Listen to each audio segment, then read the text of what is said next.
So first of all, we want to encourage sharing, especially from customers who had a good experience.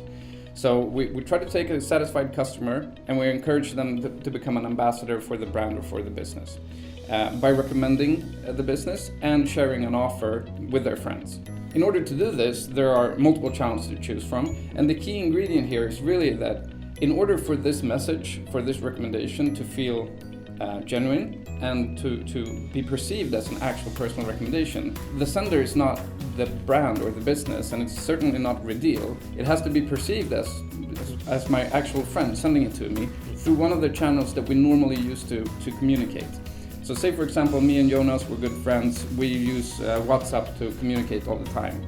If he gets recommendations from me through email, that won't feel very natural. He'll want to get it in the same channel that we normally use to communicate.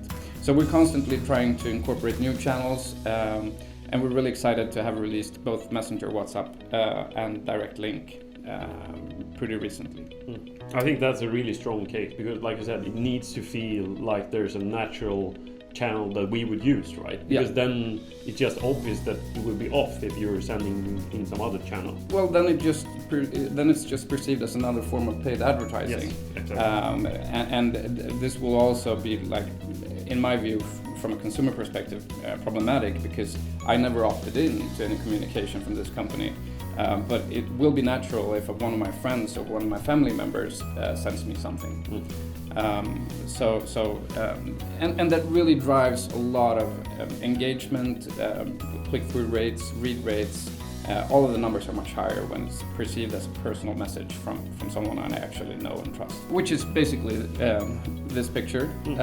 Jonas, if I send a recommendation to him, he will, through any channel, he will get it from me. And then we're incentivizing, in order to get the referral rate up, we're incentivizing the ambassador as well, of course, with an offer of their own or with some kind of incentive to actually follow through and send the recommendation. And this can be done simply for sharing, where I'm rewarded just for making a recommendation. It can also be done through different stages. For example, Jonas maybe has to visit the client's website in order for me as an ambassador to be rewarded, or even become a customer.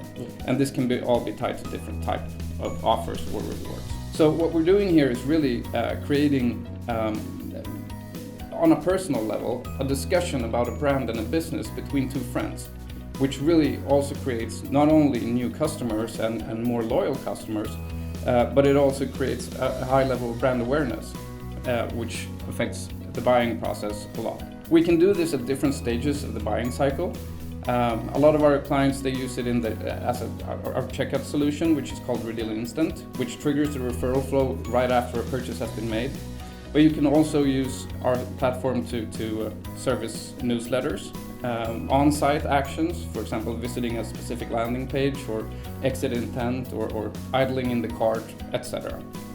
And we're also excited to have a feature now that is dedicated to omnichannel businesses, where we're combining the offline and online space.